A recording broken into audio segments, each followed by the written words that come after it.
Thank you. Okay, so I'll start pretty broad, sort of 35,000 feet view of the overall strategy and organic and other investments that Cisco have been making in this strategy. And then I'll be passing over to Shazad, who will look into more on the IP routing portfolio, and Lorenzo will then look at integrated optics, routed optical networking, and other options we've got in the vast portfolio. There's a bit of an echo. I don't know if it's just my side, but I will continue nevertheless. So starting off just on some trends, folks, and on the left is what we've defined as kind of cost drivers. A year and a half ago, the power cost was a huge, unexpected increase in cost for our service providers and anybody with a large scale WAN infrastructure, and it was affecting buying decisions greatly. It certainly still is today, although as you'll have seen, it's calmed down, let's say, in terms of the power cost, but you'll still see that it's about double in a lot of countries than it was 3 years ago. So still clearly a very important buying factor, but sustainability in general has become much more kind of the full circle, looking at things like embedded carbon, refresh, recycling, our supply chain as a vendor, your supply and efficiency as a partner. So obviously it's a massive sort of broader consideration now from a sustainability perspective, I would say. But still, power is so important and is also a key area of carbon reduction. We all know about interest rates. Don't want to labor on it, but it's still not dropping, right? We've been expecting the Fed to reduce their rates, not doing so. And given that especially service providers and a lot of large enterprises are so capital heavy, it's a huge burden that, again, they weren't necessarily expecting. And it's taking a lot of the CapEx away from them. So really looking around optimization, of course, from a cost perspective, even more than normal. Technology cost, bottom left. We've talked about this a lot. Lorenzo will talk about more of those focus areas for us on optics, but network devices and things like network processors have continued to decline massively. There's such incredible optimizations being made across the industry, whereas optics have not followed such a steep reduction in terms of cost point. A lot of reasons for that. Sometimes a lack of standardization, less use of silicon in the manufacturing process, etc. But what it has meant is that optics as a proportion of the link cost has increased quite dramatically. So obviously a massive focus on optics and optics cost, and anything we can do to get rid of optics and to integrate some of them into the routing platform, for example. And then interestingly, I'm not sure if dark fiber is really a cost driver or a market driver. I didn't know where to put it, but crucially, it's a if you're a non-incumbent service provider or somebody who has thought about building their own private WAN or light up their own fiber, you've got a much bigger chance of being able to do it in your respective market. There's much more access to dark fiber. This is quite small, but all it's saying is that by 2032, the dark fiber market will have approximately tripled. So there's going to be at least double the amount of fiber available to us all to light up, which means that, you know, we're seeing smaller service providers, we're seeing large enterprises having access to fiber. We can help them light it up and help them build optimization around integrated optics, for example. Market drivers on the right. This is a little bit service provider focused. I'll jump back on the slide. I'm sorry, Tim. But effectively, what it's looking at is the market cap of the telecoms industry here in dark blue, and the market cap of selected leading tech companies, and that's things like the hyperscalers in that kind of bucket. In 2019, you know, it wasn't head to head, but it was pretty close. 2022, the same analysis was done by STL Partners, and the telecoms industry market cap had declined by -46%. And the tech companies, like the hyperscalers, had grown by 51%. So a massive divide. And why is that? Of course, we've seen it. The over-the-top players are taking a lot of the profit out of networks. And we all know that. But there's a lot of things going on in the industry that we can help those providers to monetize more. Net zero commitments, and this talks about kind of the overall circularity of sustainability. A lot of the service providers in Europe, for example, are really early. Tell you in 2030, for example, you'll see most of the large incumbents in Europe in 2040. So there's a lot that we can do to help our service providers on that journey to net zero. And also, although large enterprises aren't on that, utility companies, they've all got such a lot of very aggressive goals as well. Interestingly, Boston Consulting Group believe that if a service provider is able to prove that it's the most sustainable service provider in their said country, then they will be able to charge a premium for that service, particularly to young consumers. And then Gartner at the bottom, by 2026, more than 70% of enterprise traffic, which was typically going over kind of classic MPLS VPNs, will move to connectivity to the cloud. And a lot of that is driven by things like SD-WAN as well, getting to those cloud applications. So how can we help the service provider and the large enterprise to actually monetize that journey, which is proving very tricky? I saw a very large provider in the US write down billions of dollars in their books because they've not been able to monetize that shift from traditional MPLS enterprise business to SD-WAN. So, with that, Cisco have been making a great deal of investments in external companies as well, of course, organic investments. These are some of the acquisitions we've been making over the years. Lightwire, Liber, Luxtera, Acacia, all around high performance, ultra sustainable networks, ultra efficient.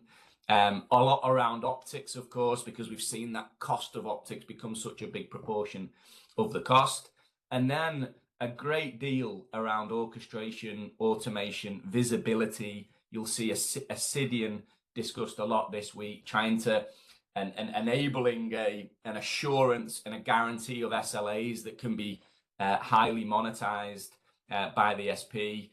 Of course, on the bottom left, we've gone through the really important TailF acquisition that is now NSO, Thousand Eyes, App Dynamics, really looking at the experience across the network and from an application perspective.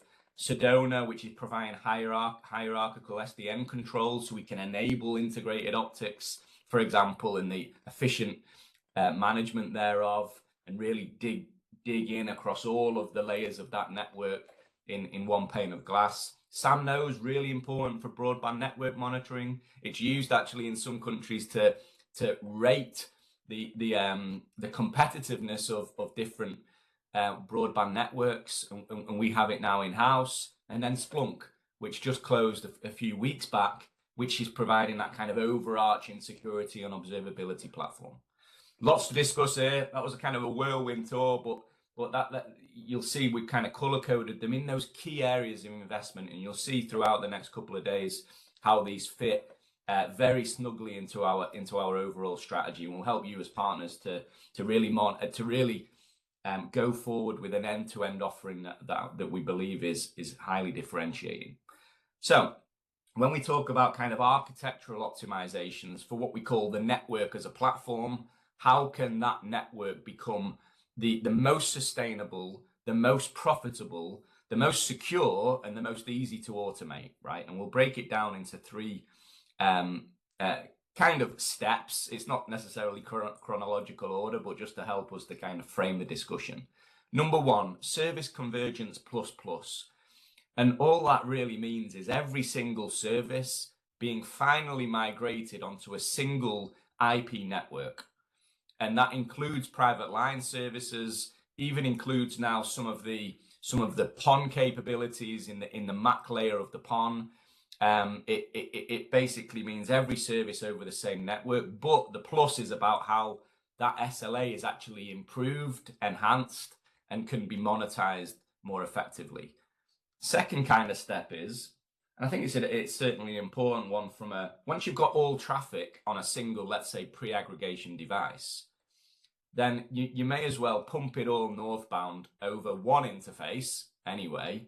And once it's on one interface, the optical network doesn't have the aggregation benefit that it had of kind of aggregating multiple aggregation networks or different types of networks and then pumping it across a coherent link. It's on one interface anyway, or a few on the router in terms of everything on IP. Why don't you punt it northbound with a pluggable optic? And that's where the layer convergence comes in. Automation, observability, and assurance.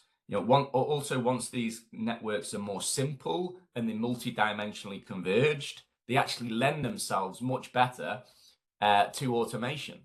And they're built with open APIs. There's less stuff to go wrong. There's less stuff to manage. And the telemetry enabled, for example, they can even do probing in hardware. So it just lends itself much more to being automated. We can observe that SLA end to end, and we can assure it, and therefore we can monetize it.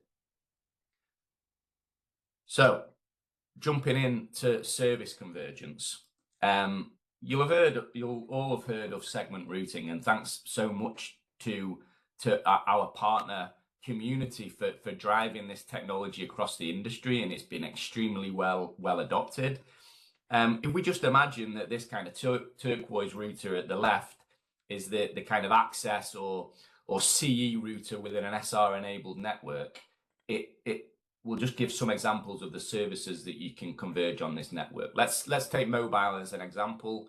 Low latency is a very sensitive SLA that our SPs want to create a slice for, and that's been possible for a while now on segment routing, and we've seen a lot of people being driven to segment routing for their mobile backhaul networks kind of because of that, or at least driven partly by that. If the latency on a link changes for whatever reason, we can automatically re-steer that traffic along that network. This is a new one though. We've added the logic for carbon cost per link. So instead of latency, the enterprise could choose to have their traffic go over a lowest carbon path, or they might just want to have to report on what the carbon cost is upstream of them to their service provider. And now we're enabling that offering. It is still, I would say, pilot phase, but we've got all the toolkits to enable it, and we're doing a lot of work with a European operator exactly on this. Wholesale 5G, SR has enabled a lot of scarce fiber to be utilized across multiple service providers. For example, you can quite easily build a 5G wholesale 5G slice to wherever that kind of perhaps challenger SP lives, and you can monetize that fiber if you're an incumbent or you own that cell site to pre-aggregation fiber, let's say. Crucially, in I would say previous MPLS environments, it was next to operationally impossible to enable true disjoint paths. Now it's relatively simple, and segment routing delivers it very elegantly. And no longer will an enterprise have to buy a connectivity from two different service providers, which are often using the same path, at least from an optical perspective.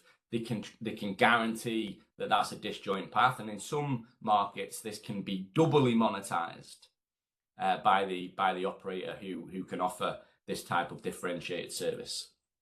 And then finally, MACsec, very interesting one. A lot of our routers as well, but across I believe the industry, some line cards support MACsec, some platforms support MACsec.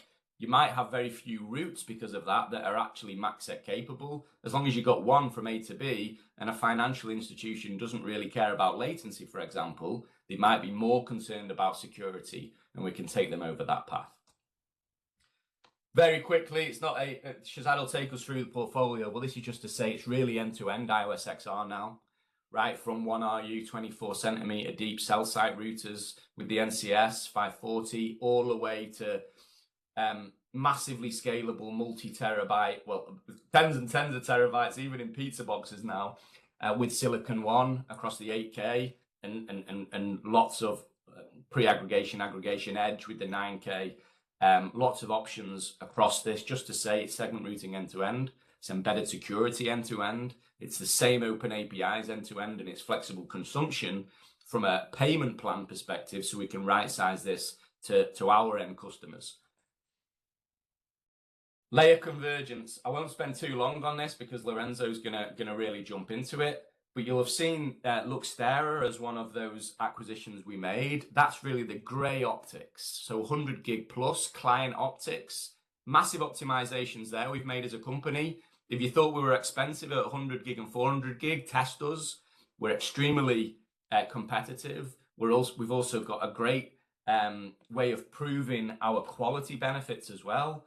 But lower down there, that's what we're going to kind of major on over the next day or so, is using Acacia in pluggable coherent optics to integrate what was a transponder line card, perhaps about this big, into a pluggable this big that's only about 20 watts, and plugging it directly into the router. So we go directly over a coherent interface from the router, saving massive amounts of power. This is why probably one of the reasons it didn't take off at 100 gig was it was saving about 6% of power when you integrated a 100 gig transponder into a router. At 200 gig, we're effectively using the same DSP, saving about 33%. With 400 gig, and that's like those ZR modules, 68% is a typical power consumption that we see being saved. And that is really a compelling factor that's made the industry adopt this mainstream. This is kind of how it breaks down. The colors of these boxes and the size of them are approximately proportionate to the power draw. All you basically do is, for two grey optics, for the power of two grey optics, you can power one ZR plus optic approximately. So you're really just removing the external transponder power draw. So whatever, the business case is very simple. If your end customer has got 150 watt 400 gig transponder in the network, they're saving 150 watts. Work that out from a cost perspective over the year, and times that by the amount of 400 gig interfaces they've got. Very clear, very compelling proposal. And again, you know, this is what's driving one of the key reasons that this technology is now finally going mainstream. Automation, observability, and assurance. There's going to be a lot of this week. The first part of that is kind of enabling hierarchical control. We've got an IPSDN controller, crossword network controller, which a lot of the NSO capabilities is also built into now. We've got a domain controller for optical network control, and we've got this hierarchical controller from Sedona that I mentioned before that brings these together and enables that kind of full end-to-end view across the different layers in your network. Again, this kind of enables finally for integrated optics to be consumed across the market and automated extremely effectively. Carlos mentioned AI, and you'll notice that a lot of those investments that we're making, and we're adding things like hardware probing into Silicon One, for example. We've got all of these great sensors, all of these great assurance capabilities, which are providing a really rich source of data, which gives us a data pool, which is, we believe, unsurpassed in the market. So when you start talking about AI ops, you rely on data and rich data and creating actionable insights. All of this investment is providing us the platform to enable AI ops. And I hope you'll see that imagination coming to life in terms of a great AI ops strategy for Cisco and US partners. I've talked a bit about sustainability and power, but it's much more circular. Going right back to when we actually take old equipment out of the ground, more than 99% of what we take back is reused or recycled. There's also Cisco capital options that can be used to manage the carbon either on or off the books for the end customer. We can even fund some of these transformations with the power savings alone. So lots of capabilities there. That the fact that we can enable zero-touch deployment, and with you optimizing those deployments, means there's less site visits, there's quicker site visits, so the same van can get to multiple sites without multiple vans going around the country. Optimized architecture, of course. You know, if you're going to deliver multi-dimensional convergence, you're going to save a massive amount of power. Observability and AI, carbon cost per path, I mentioned that a little bit. We can enable, we can spot areas of where we can optimize for power. Programmability, we then kind of close in that loop in an intent-based provisioning over an SR network. And that gives us the ability to go, for you as partners, to go with a green message, a sustainable message from a go-to-market perspective, but also the SP to align to those potentially younger customers who are more sensitive and would pay a premium for the most sustainable service on the market. And then reuse. You think about a pluggable, a coherent pluggable, you can plug that in other areas. It just needs a 400 gig port. So there's much more flexibility for reuse before you even have to kind of scrap it or give it to a refresh program. So really circular. We go around the full spectrum. Everybody, I like a good before and after view. I haven't really got time to go into it. Bottom line here is, before there was multiple access aggregation networks, there was separate layers. There was quite centralized data centers that were kind of difficult to integrate into the IP network. Now that's not the case. We're driving data centers deeper. We're building an end-to-end SR network that enables all services to be converged, and we're saving more than 60% of power, more than 60% of actual physical components. So there's less stuff to go wrong. We shouldn't forget that, folks. I often do, because I'm at the end of my slot and I've just said it. When there's less stuff in the network, there's a much higher MTBF. There's much less to go wrong in terms of fat fingers when it comes to configuration. There's less to configure. It's easier to automate, and you can get a much higher uptime for the WAN network. Also, we've seen a lot of service factories being pulled out of netcos in service provider. It's happened in Telecom Italia. It's happened in TDC over the years. Those SLAs that we've created across that network can be offered much more easier and consumed by service factories above, like Nouvel, for example, like New Day. And this is a way of offering those SLAs through open APIs, so we can enable the monetization of that netco service servco split if we start to see that in your respective countries and markets. That's just a summary of the benefits. We talked a lot about it. CO2 reductions across power, space, and embedded carbon. A lot of increased operational efficiency. We can prove those SLAs out and monetize them, and you can consume that network much more elegantly and monetize accordingly. We will have time for questions, folks, at the end. That was a bit of a whirlwind tour, and we can get questions over Slido. Shazad, do you want to take the ball, my friend? I sure want to do that. Thank you very much, Ben. And I hope you guys can see my slides now. Yeah, they're coming up. Okay, wonderful. So just a quick introduction. My name is Shazad Birni. I manage the IP routing portfolio within the provider connectivity business unit. Some of these things is what, from a strategic perspective, is what Ben highlighted. I'm just going to touch at a very high level some of those things, and we'll quickly dive down deep into the product. I only have 20 minutes. Obviously, it's a lot of information, so we have a few more folks from Cisco on site. If you have any more questions after my session, please feel free to sync up with them or just reach out to me offline, and I'll be more than happy to spend more time with you guys. So look, the first thing is, Ben spoke about the overall strategy. And for us to go ahead and materialize that strategy and put it into execution, there are 4 key pillars. We have to go ahead and invest in software.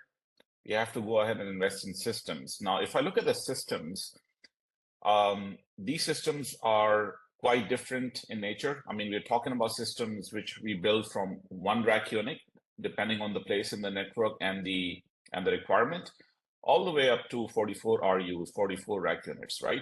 And they cater to various different kind of requirements.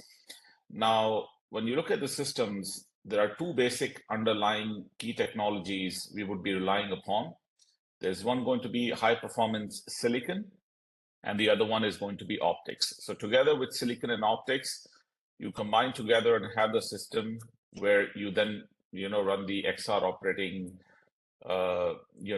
software on top of it, right? So clearly, like I mentioned, 4 key areas of investment, and each one of these is, catering to a particular set of the market. Now, if you really look at our portfolio, like I said, there are various different places in the network. The IP routing portfolio is making a play, and from access, pre-aggregation, all the way up to inside the data center, you have Cisco's presence. Now, each one of the places in the network have different kind of requirements, and as a result, the ultimate portfolio which we are positioning is going to be slightly different, right? So let's really look at the Cisco's IP routing portfolio.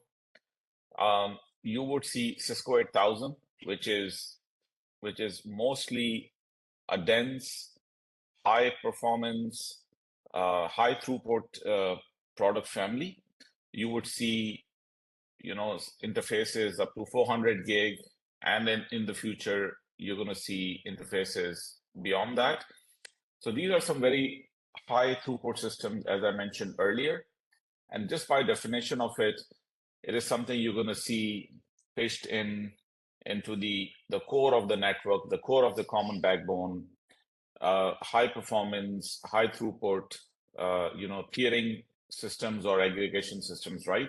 So typically, where we exactly position these are in the core of the service provider, or you're going to see them being positioned inside these web scale customers for their WAN applications, or depending on the applications, even inside the data center, right? So that's your Cisco 8000. Now, Cisco 8000 is the basic building block is the Cisco Silicon One ASIC.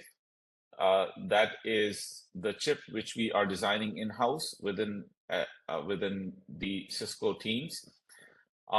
We've had like 2 or 3 generations of chips and the associated portfolio now shipping and also deployed in production, both in the web scale providers as well as the telco service providers. So this is quite a mature system, and we have to just keep in mind that it caters to high bandwidth and high throughput applications. Spoke about the Silicon One, but then also what we're going to do is we have another lineup which is based on the Broadcom chipset, and that's the NCS 5500 and the 5700 portfolio. Now, this system is obviously, it basically comes in multiple form factors. You would have modular systems which offer line cards, as high throughput as 9.6 teras per slot, but we also have a lot of compact systems, fixed rack unit kind of systems for lower aggregation sites. Primarily, if you look at the NCS 5500, 5700, these are designed mostly for aggregation and core applications. So obviously, if you're positioning for a core application, you have Cisco 8000, and then you also have got Cisco NCS 5700. Depending on the requirement, depending on the interface scalability and the throughput requirements, you can actually go ahead and either pitch in a Silicon One-based system or a DNX or a Broadcom-based system, right? What we also have in-house is our what we like to call our Swiss Army knife, which is the ASR 9000 platform. This platform obviously is the Cisco's solution to edge and service termination. That means for residential edge, for business edge, Ethernet edge, so on and so forth, you would actually be looking at the ASR 9000. Then on the pre-aggregation as well as access side, you've got an extension of the DNX or Broadcom-based portfolio, which is the NCS 500 portfolio. And this, because of the position in the network, this caters to applications like cell-side routers or fixed wireline access applications inside the street cabinets, outside in weatherized environments. And this is a portfolio which you're going to see ranges all the way from sub 100 gigs, depending on the application, all the way up to 800 gigs within the portfolio. Right now, let's take a quick step back. Ben talked about we want to make sure that the operations are streamlined. And we go ahead and build an end-to-end solution rather than look at each one of these systems as individual parts of our solution portfolio, right? And the stitching component is the iOS XR operating system. So this is the same operating system managed by the same automation hooks, which you would be able to run on the 8K all the way down to your single rack unit system, on the access side. And that actually is where the operational efficiency comes into the picture. Having a single operating system allows you to have faster feature acceleration because it is the same operating system, that it's the same code which we are delivering across the XR operating system, which then gets inherited by all 4 product families. It also allows operations to seamlessly get trained on a single operating system, and then it is the same look and feel, the same feature set, the same CLIs, whether it's a 1 rack unit system on the access or it's a full-blown 44 rack unit system in the core of the network. So you get to have a single stitching point as far as the iOS XR is concerned. Obviously, then underlying your IP layer is your optical infrastructure, which Lorenzo is going to be talking about. Now, just a quick pictorial on how all of these things glue together, right? So if you look at an end-to-end solution, you're going to have Metro, which is the first line of presence to your end customer, whether it's a residential customer or a business customer. You have the access and the pre-aggregation aspect of the network.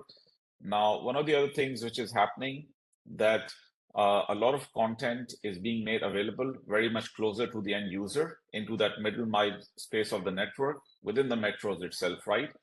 And the kind of requirement that is evolving, the necessity and the importance of smaller form factor systems, because if you look at these facilities very much within the middle mile and much more closer to the user, you're looking at no more than, let's say, 400 kilowatts, 500 kilowatts kind of facilities.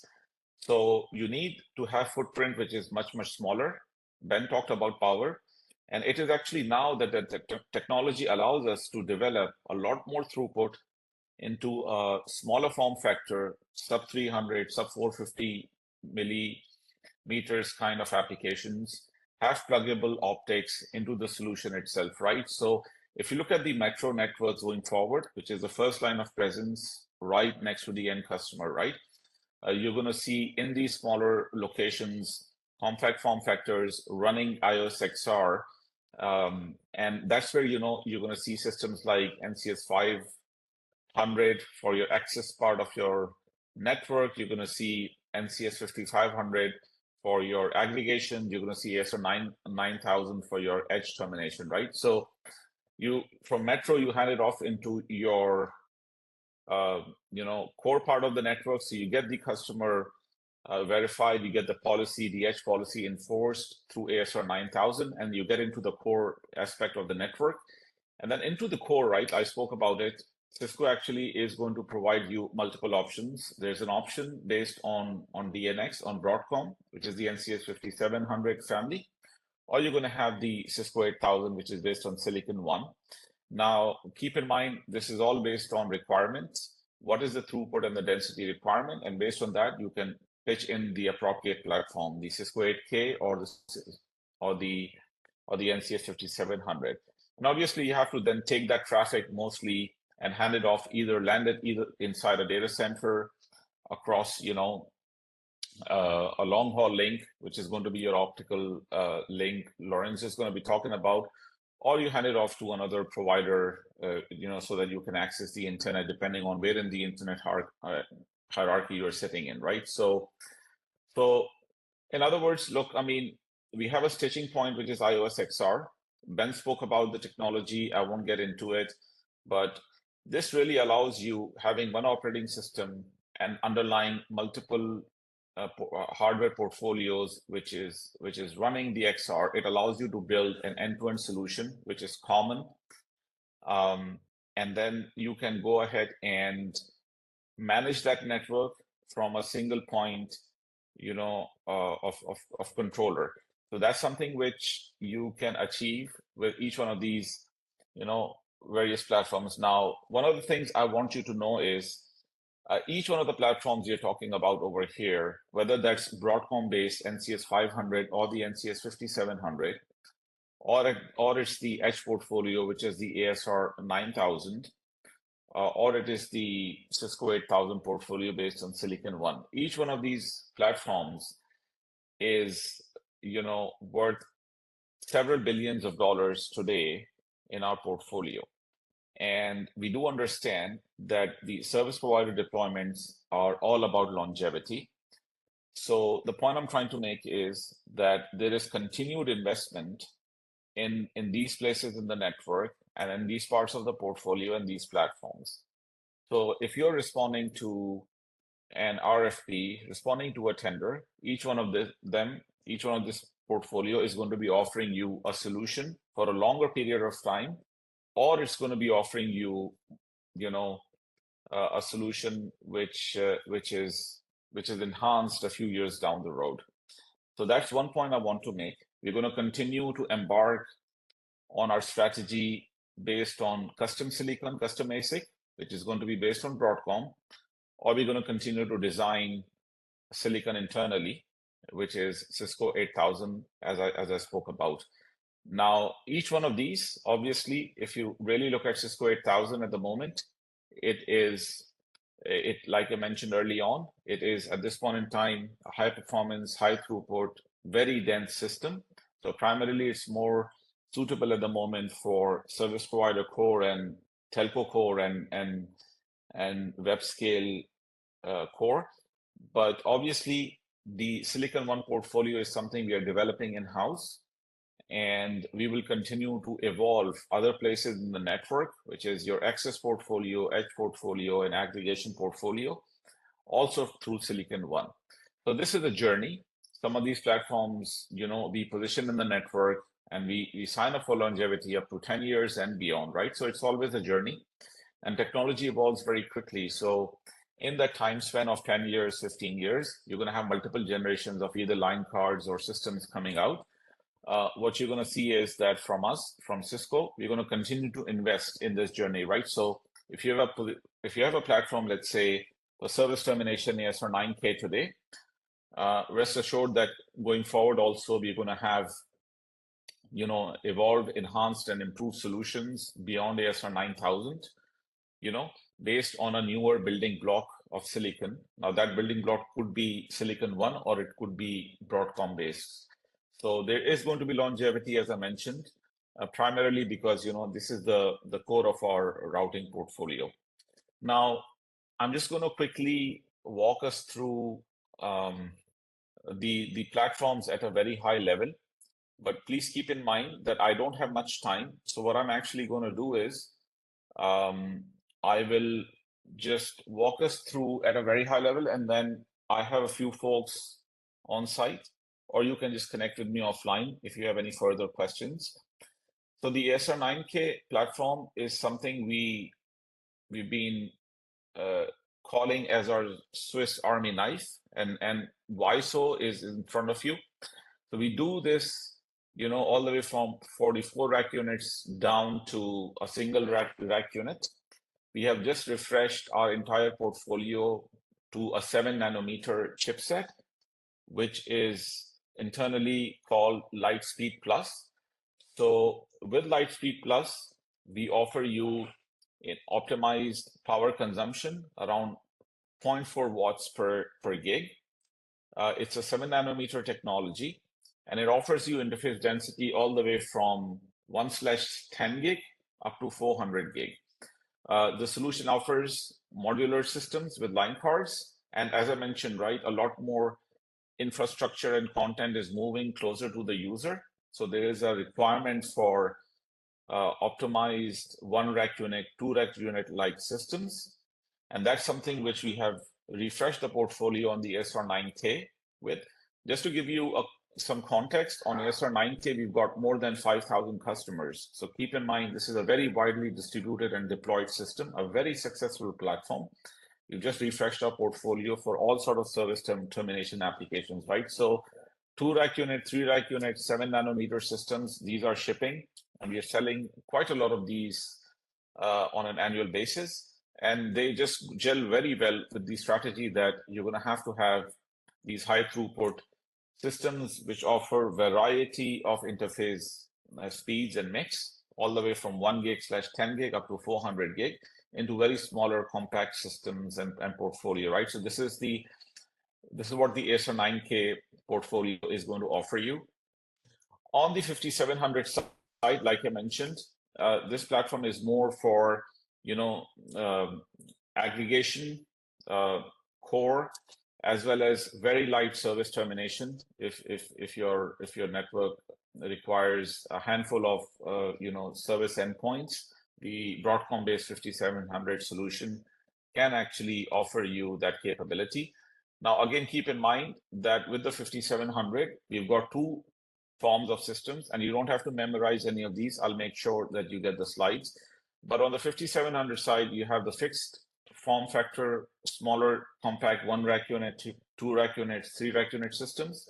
These are all based on Broadcom's Jericho lineup or Qumran lineup. And as you can see, we've been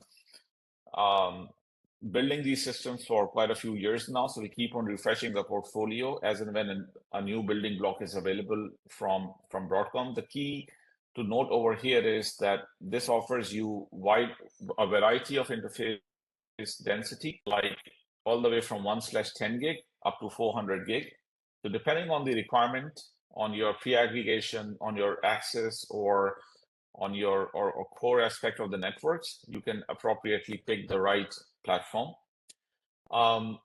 And then complementing these fixed systems on the 5700 is the modular systems. And you can see that the line cards which we are offering are all the way up to 9.6 teras. So like I said, right, depending on the requirement, obviously 9.6 tera line card is quite a heavy duty engine. Depending on the requirement in the core, you can basically either have, a 9.6 tera line card on a 5500 AX16 or a 4-slot chassis, or you can actually look at Cisco 8000 as an option as well, right? Again, like I mentioned, no need to memorize any of this. I'm going to make sure that you have the slides. On the access part of the portfolio, as well as pre-aggregation. So this is where, this is the first line of access from the customers directly. This portfolio is also an extension of the Broadcom chipset. This portfolio offers you sub 100 gig all the way up to 800 gigs into bandwidth. And depending on exactly where you are positioning, there is a wide variety of applications the access portfolio under the NCS 500 and 540 and 560 umbrella offers you. So cell site routers, wireline access, wireline pre-aggregation, cell site pre-aggregation. And that's why, like I mentioned, we offer you a wide spectrum of bandwidth tiers, sub 100 gig, all the way up to 800 gig. These are coming in various varieties, temperature hardened, weatherized, depending on the location and the application.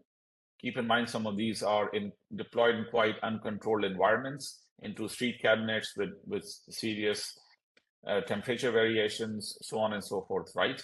So if you want to build, as I mentioned, on your mobile backhaul infrastructure, all the way from cell site router, you have an XR device, which is a single rack unit, sub 100 gig, all the way to inside your data center. You can basically have XR end to end, and you stitch it through, the service algorithms and protocols Ben spoke about, using SRv6, EVPN, and just provisioning everything through a single point of contact using automation. So this is, the entire portfolio as far as the NCS 540 and the 560 is concerned. From here onwards, in the interest of time, I'm going to hand over to Lorenzo, who will be speaking about the optical and the RON portfolio. But I do understand this is a lot of information. I'm here for any questions you might have. There are people from Cisco on site. Please talk to them. And I'm more than happy to have a follow-up session with you if you want to have a lot more, much more conversation on the IP routing portfolio. Lorenzo, over to you, please, from here. So, ciao, good morning, everybody. Can you hear me okay in the room and in WebEx? Okay, very good. So, as Ben and Shahzad have presented so far, what we are aiming at doing from an overall MIG perspective is to integrate the different features and functionality into one single solution. So, routed optical networking is what we are proposing as the way to integrate all the way from the IP down to the optical layer. And if you look back at probably 5-10 years ago, we, as part of the optical business unit here in Cisco, or here in Vimercate, if you like, always like to be spatial, right? So we wanted optical is difficult, optical requires what we say that the golden screwdriver, you needed to know what you're doing, and so on and so forth. What we really did in these past years is actually to change completely the approach and to say, really, optical does not need to be spatial. What we need to do is to be able to provide something that is very, very simple to use. Everybody of us carry a mobile phone into our pocket, right? If we go back 15 years ago, 20 years ago, and you were on vacation, you normally would bring your camera and likely your phone. If I go back and look at the pictures that I took 15 years ago or 20 years ago with a purple build camera compared to the resolution of what you get today with a phone, is just amazingly crappy. Like, I look back at my children picture that I took when they were younger, and they look all pixeled and very low resolution and so forth. Why am I mentioning these? The reason why I'm mentioning this is because of the fact that with the integration of the functionality, we want to make sure that there is no loss of resolution. We wanted to make sure that we bring you and our customer the best possible solution, integrating pieces, but providing the best across all of the different possible solutions and, let's say, end portfolio. So when it comes to what we're doing from optical and routed optical networking, I just wanted to share with you some of the most recent achievements that we have had. And I'm mentioning the fact that we are in the transition phase, meaning that you probably know that Shahzad also showed this. Historically, our DWDM optical product is called the NCS 2000, which is an evolution of the 15454 MSTP. So it's a platform that goes some years, goes back to the acquisition that Cisco did of Serent, believe it or not, back in 1999. We started developing DWDM functionality on that same platform around 2003, 2004, and we made sure that we have continued to invest and maintain the platform all the way to today. We have a very complete platform there. You see there is a mention to the fact that we are launching a technology refresh program for the NCS 2000. Again, the reason why I'm mentioning this is because, as Shahzad mentioned, we really want to make sure that you can feel comfortable with the longevity of the Cisco product, but also with the pace of innovation that we can provide with that. And so with NCS 2000, we had something like 7 or 8 generation of aero ADM unit, like adding flexibility to the optical transport. And what we're doing now is we're introducing these, let's say, technology migration to allow customers that have a fixed aero ADM to migrate to fully flexible aero ADM. Why is this relevant? Because from a wavelength capacity perspective, what we're doing is continue to innovate to make sure that we can transport more capacity at a fraction of the cost. So we're moving from, let's say, 100G to 100G per wavelength to 400G, 800G, and actually the latest product we introduced, which is the NCS 1014, can support up to 1.2 terabit per wavelength. I'm not trying to impress you, but I want to make sure that you understand how there is a pace of innovation that is very, very important to ride on, but there is also the need that I strongly believe into to make sure that investment that you or your customers have made on Cisco technology and Cisco solution can be maintained and improved, let's say, year over year, okay? So NCS 1014 is the latest product, as I mentioned, is, let's say, layer 1, providing direct transport and can drive a capacity up to 1.2 terabit per wavelength. Stefano, a little later today, will provide you more details about that, but we have made several different announcements about this product, moving from metro application, like 300 kilometers, all the way to submarine type of application with 400G transported around 18,000 kilometers on a submarine cable. So those two extremes and all of the flavors in between can be achieved through the flexibility and the programmability that these solutions are able to provide, which again are coming from one of the acquisition Ben was talking about, that is the Acacia acquisition. Another, let's say, on the same line on layer 1 transport, what we're doing is, what we're seeing is customers that have used, let's say, previous generation platform like the NCS 2000 now are going into the NCS 1004, which is again able to provide up to 600G per wavelength and solution that can integrate transport and switching capability at the same time. Even from a pure layer 0, pure transport perspective, we've investing heavily on the NCS 1010, which is a brand new DWDM platform, able to support the C and L band. And what I forgot to mention is the fact that everything that is in the NCS 1000 family, so NCS 1004, NCS 1014, and NCS 1010, are all based on the same iOS XR that Shahzad was talking about. So for us to really offer an integrated solution end-to-end, leveraging on, for example, routed optical network, it is important to have something that can go end-to-end with the same operating system, but also that can be tied into the overall automation and management solution that Domenico and Oron will talk about later between today and tomorrow, because we want to really show that the network can be fully integrated A to Z from layer 3 all the way down to layer 0, leveraging on a solution that is called routed optical networking. And routed optical networking obviously leverages on all of the line cards and the platform that Shahzad was talking about. One point that you may have not noticed in the picture, some of them were pretty small, is that pretty much all of the platforms now are using pluggable interfaces. So in the past, you were used to have direct LC connector, for example, on the line cards. Now it's all based on pluggable. And why is that the case? First, because you can defer the cost of the interfaces that you don't need. But second, you can get the variability that you need to be able to support. You can go from 500 meters to 1 kilometer to 10 kilometers all the way to DWDM distances, and the only thing that you need to do is to change the pluggable, and you can use different pluggable on different ports. That's the reason why it's important for us to have invested in Acacia and the possibility to support what we call digital coherent optics.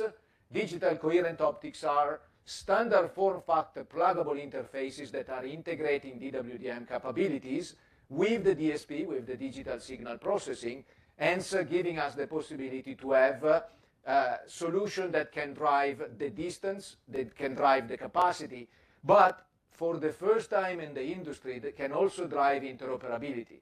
So in the past, optics or optical was all about proprietary closed solution. What we are investing into is making sure that we can have full interoperable solution both at layer 0 and layer 1, allowing the transport of what we call alien wavelength, but also allowing solution to be using pluggable from different vendors and interoperate.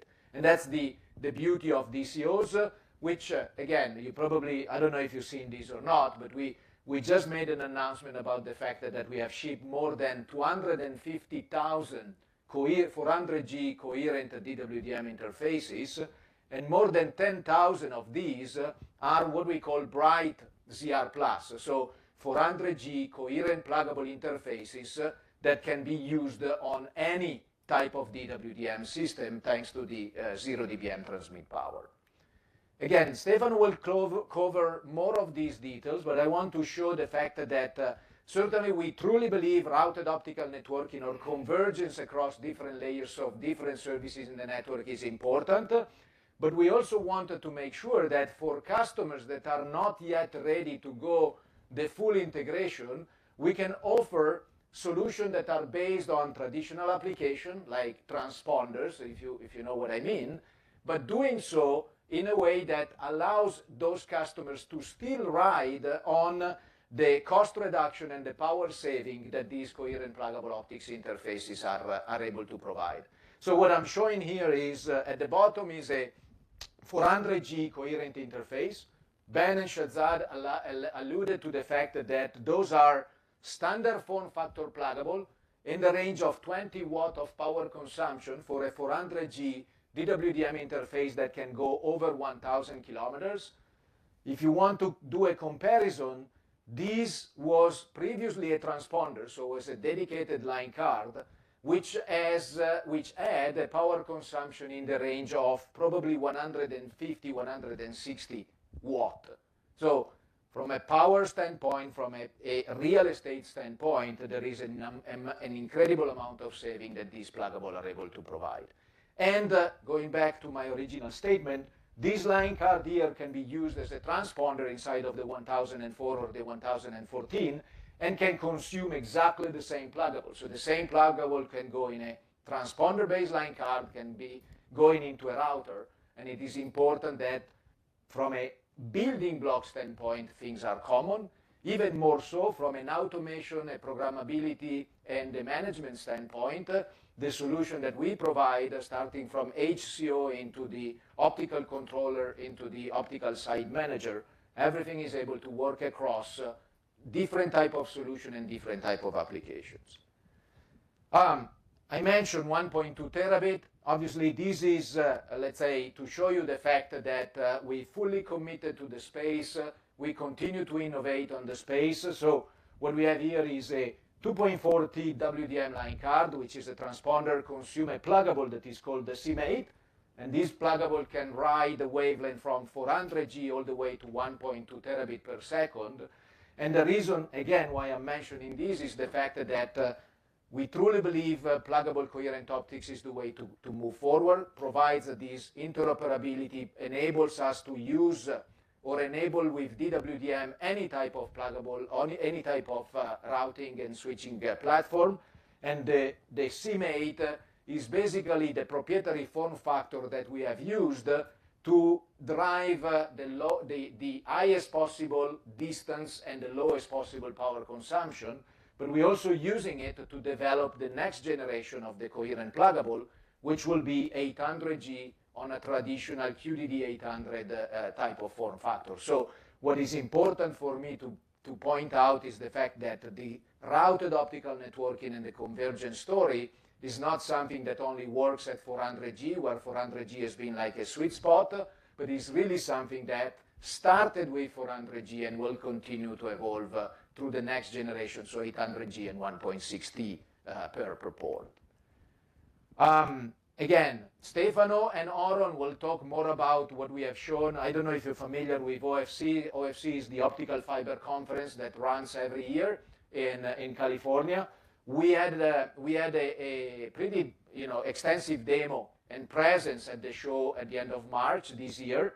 And again, Stefano will cover this, but what I want to point out is the fact that we really showed all of the possible application, routed optical networking, the convergence, the coherent pluggable, as well as the end-to-end provisioning and automation at that show, really point out something about the fact that we had a system that is like a 1,000 kilometer DWDM system, C-band, so maximum capacity of 1.1 terabit end-to-end. So think about basically 64 wavelength at 1.1 terabit, just to give you a perspective of the overall capacity that the system can provide. And this is about it. It's 2 rack of equipment, so very, very compact, very dense, powered out of 2 plugs from the wall. So from a power efficiency, what we have been able to achieve is, I would say, very, very important, very great. And we also showed the routed optical networking demo with the coherent pluggable and the coherent optical amplifier going into a Cisco 8201 router. So you can see, you can barely see it, but there is this router here on the two chassis, and it shows how we can drive capacity and density very, very high thanks to the integration of the functionalities. Last but not least, if I can get to the last slide. What have I done? Okay, I broke it. So last but not least, I want to basically show the fact that if you look at, this is a set of data taken from Signal AI, is one of the, let's say, reference market firm for optical. And what you can see is that we, through the Acacia, let's say Acacia brand, are effectively leading the market on the 400G coherent interfaces. And we believe that that's the way to go. Actually, it's not only us. If you look at the market reports, you'll see that it is expected that pretty much the majority of the DWDM interfaces will become coherent pluggable, 400G, 800G, and 1.6T. And we are well positioned to be leading that as we are already leading the 400G market. Okay? I'm at the time, but again, thanks for being here. Again, Stefano and Oron will give you more details. I just want to reinforce the message that we truly committed to all of the different spaces, and we think that integration of functionality does not mean finding the lowest common denominator, but actually we can be very, very effective and leading edge on each part of the portfolio, also providing even better benefit when the integration comes. Okay? Thank you.